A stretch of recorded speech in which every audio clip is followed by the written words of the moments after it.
ਬੰਗਾਲ ਤੋਂ ਬਾਅਦ ਹੁਣ ਪੰਜਾਬ ਤੇ ਬੀਜੇਪੀ ਦਾ ਫੋਕਸ। बंगाल जीता है, पंजाब की बारी है। मोदी शाह की कर रहे तैयारी।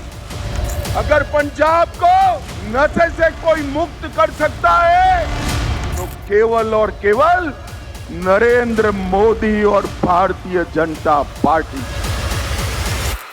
ਬੀਜੇਪੀ ਦਾ ਬੰਗਾਲ ਅਤੇ ਅਸਾਮ ਵਿੱਚ ਮਜ਼ਬੂਤ ਪ੍ਰਦਰਸ਼ਨ ਹੋਣ ਤੋਂ ਬਾਅਦ ਭਾਰਤੀ ਜਨਤਾ ਪਾਰਟੀ ਨੇ ਆਪਣੀਆਂ ਨਜ਼ਰਾਂ ਹੁਣ ਗੁਰੂਆਂ ਦੀ ਧਰਤੀ ਪੰਜਾਬ ਤੇ ਟਿਕਾ ਲਈਆਂ ਹਨ। ਦਿੱਲੀ ਦੇ ਸਿਆਸੀ ਗਲਿਆਰਿਆਂ ਵਿੱਚ ਇੱਕੋ ਗੱਲ ਦੀ ਚਰਚਾ ਹੈ ਕਿ 2027 ਵਿੱਚ ਪੰਜਾਬ ਦਾ ਅਗਲਾ ਮੁੱਖ ਮੰਤਰੀ ਬੀਜੇਪੀ ਦਾ ਹੋ ਸਕਦਾ ਹੈ। ਦੁਨੀਆ ਵਿੱਚ ਇਹ ਗੱਲ ਲੁਕੀ ਨਹੀਂ ਹੈ ਕਿ ਕਿਵੇਂ ਬੀਜੇਪੀ ਨੇ ਪੱਛਮੀ ਬੰਗਾਲ ਵਿੱਚ ਆਪਣੀ ਪਹੁੰਚ ਮਜ਼ਬੂਤ ਕੀਤੀ। ਪੱਛਮੀ ਬੰਗਾਲ ਬੀਜੇਪੀ ਲਈ ਉਹ ਸਟੇਟ ਸੀ ਜਿਸ ਵਿੱਚ ਪਾਰਟੀ ਕਈ ਦਹਾਕਿਆਂ ਤੋਂ ਆਪਣਾ ਆਧਾਰ ਬਣਾਉਣ ਦੀ ਕੋਸ਼ਿਸ਼ ਕਰ ਰਹੀ ਸੀ। ਬੀਜੇਪੀ ਇਸ ਤਰ੍ਹਾਂ ਮਹਿਸੂਸ ਕਰ ਰਹੀ ਹੈ ਕਿ ਜਿਵੇਂ ਪੱਛਮੀ ਬੰਗਾਲ ਵਿੱਚ ਉਸ ਦੀ ਸਥਿਤੀ ਮਜ਼ਬੂਤ ਹੋ ਰਹੀ ਹੋਵੇ। ਸ਼ਾਮ ਨੂੰ ਬੀਜੇਪੀ ਹੈੱਡਕੁਆਰਟਰ ਦਾ ਮਾਹੌਲ ਕੁਝ ਇਸੇ ਤਰ੍ਹਾਂ ਦਾ ਹੀ ਬਿਆਨ ਕਰ ਰਿਹਾ ਸੀ। ਮੋਦੀ ਨੇ ਇਸ ਨੂੰ ਗੰਗੋਤਰੀ ਤੋਂ ਲੈ ਕੇ ਗੰਗਾ ਸਾਗਰ ਤੱਕ ਕਮਲ ਦੇ ਫੈਲਾਵ ਨਾਲ ਜੋੜਿਆ। ਪਰ ਬੰਗਾਲ ਤੋਂ ਬਾਅਦ ਚਰਚਾ ਹੁਣ ਪੰਜਾਬ ਨੂੰ ਲੈ ਕੇ ਵੀ ਵੱਧ ਰਹੀ ਹੈ, ਕਿਉਂਕਿ ਬੀਜੇਪੀ ਦੇ ਕੁਝ ਲੀਡਰ ਹੁਣੇ ਕਹਿ ਰਹੇ ਹਨ ਕਿ ਅਗਲੇ ਚੋਣੀ ਟੀਚਿਆਂ ਵਿੱਚ ਪੰਜਾਬ ਵੀ ਸ਼ਾਮਿਲ ਹੋ ਸਕਦਾ ਹੈ। बंगाल जीता है, पंजाब की बारी है। बंगाल जीता है। जे बंगाल के अंदर बीजेपी गुरु महाराज दे उस चलते हुए कि निश्चय कर अपनी जीत करो, वो जड़ा निश्चय है वही निश्चय प्रधानमंत्री मोदी जी का, अमित शाह जी का पंजाब के प्रति भी है, क्योंकि पंजाब के नाल जड़ा लगाव प्रधानमंत्री मोदी जी का खास तौर पर है। कि जिस तरह पिछले दिनों उन्होंने फेरी इत्थे हुई, बाद च अमित शाह जी भी आके गए, ਤੇ ਹੁਣ ਮੈਂ ਦੇਖਦਾ ਉਹਨਾਂ ਸਾਰਾ ਹਾਲਾਤਾਂ ਨੂੰ ਦੇਖਦੇ ਹੋਏ ਪੰਜਾਬ ਦਾ ਬੀਜੇਪੀ ਵਰਕਰ ਵੀ ਤਿਆਰ ਪਰ ਤਿਆਰ ਹੈ। ਤੇ ਮੇਰਾ ਵੀ ਇੱਕੋ ਹੀ ਮੈਸੇਜ ਹੈ ਵੀ ਕਮਰ ਕਸੇ ਕਰ ਲਓ।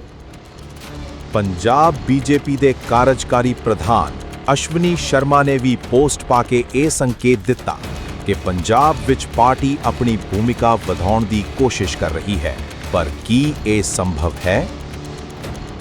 ਅਮਿਤ ਸ਼ਾਹ ਨੇ ਮੋਗਾ ਦੀ ਧਰਤੀ ਤੋਂ ਇਹ ਸੰਕੇਤ ਦਿੱਤਾ ਹੈ ਕਿ ਪਾਰਟੀ ਆਉਣ ਵਾਲੀਆਂ ਚੋਣਾਂ ਵਿੱਚ ਵੱਡੇ ਪੱਧਰ ਤੇ ਹਿੱਸਾ ਲੈ ਸਕਦੀ ਹੈ। ਹੁਣ ਕੋਈ ਗੱਠਜੋੜ ਨਹੀਂ, ਹੁਣ ਕੋਈ ਜੂਨੀਅਰ ਪਾਰਟਨਰ ਨਹੀਂ। ਬੀਜੇਪੀ ਹੁਣ 117 ਦੀਆਂ 117 ਸੀਟਾਂ ਤੇ ਆਪਣੇ ਦਮ ਤੇ ਲੜਨ ਦੀ ਤਿਆਰੀ ਕਰ ਰਹੀ ਹੈ। ਪਰ ਸਵਾਲ ਇਹ ਹੈ ਕਿ ਜਿਸ ਸੂਬੇ ਵਿੱਚ ਬੀਜੇਪੀ ਦਾ ਵੋਟ ਸ਼ੇਅਰ ਕਦੇ 6-7% ਹੁੰਦਾ ਸੀ, ਉੱਥੇ ਇਹ ਵਾਧਾ ਕਿਵੇਂ ਹੋਵੇਗਾ? ਅੱਜ ਅਸੀਂ ਬੀਜੇਪੀ ਦੀ ਸੰਭਾਵਿਤ ਰਣਨੀਤੀ ਦਾ ਵਿਸ਼ਲੇਸ਼ਣ ਕਰਾਂਗੇ, ਜਿਸ ਨੂੰ ਕੁਝ ਵਿਸ਼ਲੇਸ਼ਕ पंजाब अप्रोच के तौर पे भी देखते हैं। एक प्रकार से 27 में होने वाले चुनाव में हम आज से भारतीय जनता पार्टी के प्रचार की शुरुआत करें। मैं पंजाब की जनता को अपील करने के लिए आया हूं। हम जब भी आए छोटे भाई के रूप में आपके सामने आए। हमारी सरकार कभी बननी ही नहीं थी, मगर आज मैं कहकर जाता हूं 27 के चुनाव में भारतीय जनता पार्टी अपनी सरकार बनाने के लिए चुनाव लड़ने जा रही है। इस मुद्दे ਨੂੰ ਬੀਜੇਪੀ ਨੇ ਨੈਸ਼ਨਲ ਸਿਕਿਉਰਿਟੀ ਨਾਲ ਜੋੜਿਆ ਹੈ।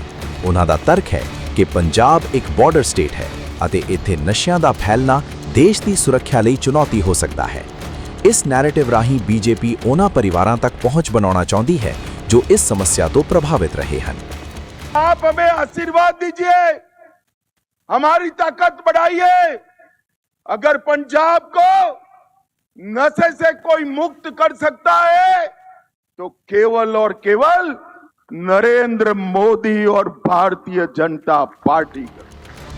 ਪੰਜਾਬ ਦੀ ਸਿਆਸਤ ਹਮੇਸ਼ਾ ਜੱਟ ਸਿੱਖ ਕੇਂਦਰਿਤ ਰਹੀ ਹੈ, ਪਰ ਬੀਜੇਪੀ ਇੱਥੇ ਵੱਖ-ਵੱਖ ਸਮਾਜਿਕ ਵਰਗਾਂ ਵਿੱਚ ਆਪਣੀ ਪਹੁੰਚ ਵਧਾਉਣ ਦੀ ਕੋਸ਼ਿਸ਼ ਕਰ ਰਹੀ ਹੈ, ਯਾਨੀ ਨੌਨ ਜੱਟ, OBC ਅਤੇ ਦਲਿਤ ਵੋਟਰਾਂ ਤੱਕ ਪਹੁੰਚ। ਪੰਜਾਬ ਵਿੱਚ 32 ਤੋਂ 38% ਦਲਿਤ ਆਬਾਦੀ ਮੰਨੀ ਜਾਂਦੀ ਹੈ।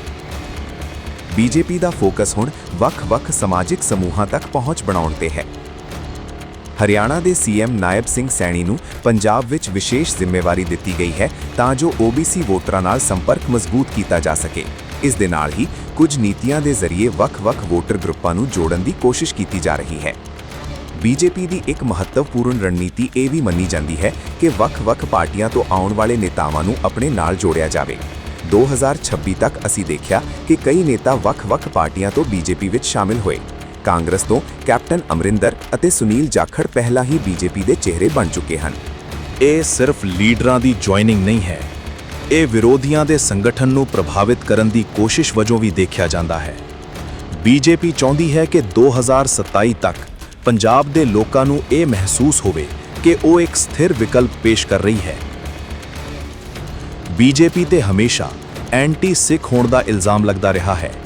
ਇਸ ਨੂੰ ਕੱਟਣ ਲਈ ਮੋਦੀ ਸਰਕਾਰ ਨੇ ਕਈ ਕਦਮ ਚੁੱਕੇ ਹਨ। ਵੀਰ ਬਾਲ ਦਿਵਸ ਦੀ ਘੋਸ਼ਣਾ, ਕਰਤਾਰਪੁਰ ਕੋਰੀਡੋਰ ਦਾ ਖੁੱਲ੍ਹਣਾ ਅਤੇ ਸਿੱਖ ਸਮਾਜ ਨਾਲ ਜੁੜੇ ਮਾਮਲਿਆਂ ਤੇ ਧਿਆਨ।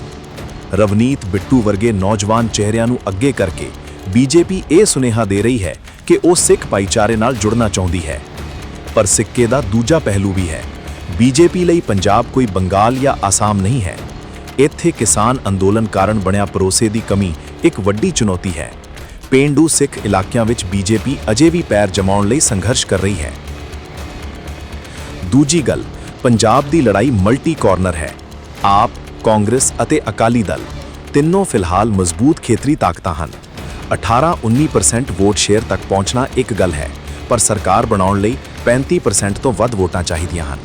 ਬੀਜੇਪੀ ਦੀ ਰਣਨੀਤੀ ਬੜੀ ਡੂੰਘੀ ਮੰਨੀ ਜਾਂਦੀ ਹੈ। ਪਹਿਲਾਂ ਆਪਣਾ ਆਧਾਰ ਮਜ਼ਬੂਤ ਕਰਨਾ, ਫਿਰ ਮੁੱਖ ਮੁੱਦਿਆਂ ਤੇ ਧਿਆਨ ਦੇਣਾ ਅਤੇ ਅੰਤ ਵਿੱਚ ਵੋਟਾਂ ਨੂੰ ਇਕੱਠਾ ਕਰਨਾ। ਅਮਿਤ ਸ਼ਾਹ ਦੀ ਨਿਗਰਾਨੀ ਇਹ ਦੱਸਦੀ ਹੈ ਕਿ ਬੀਜੇਪੀ ਪੰਜਾਬ ਨੂੰ ਗੰਭੀਰਤਾ ਨਾਲ ਲੈ ਰਹੀ ਹੈ। ਮੁੱਖ ਮੰਤਰੀ ਭਗਵੰਤ ਮਾਨ ਕਹਿੰਦੇ ਹਨ ਕਿ ਮੋਦੀ ਮੈਜਿਕ ਪੰਜਾਬ 'ਚ ਨਹੀਂ ਚੱਲੇਗਾ, ਕਿਉਂਕਿ ਪੰਜਾਬ ਨੇ ਪਹਿਲਾਂ ਹੀ ਬਦਲਾ ਲਿਆਂਦਾ ਹੈ। ਹੁਣ ਇੱਥੇ ਕਿਸੇ ਬਦਲਾਅ ਦੀ ਲੋੜ नहीं। बीजेपी कह रही है अगला नंबर पंजाब का जीतने का, सपने हैं, शेख चिल्ली के सपने हैं। किसानां दी धरती है, यह योद्धियां दी धरती है, फकीरां दी धरती है, साहित्यकारां दी धरती है। पंजाब के लोग ऐसे झांसे में नहीं आते।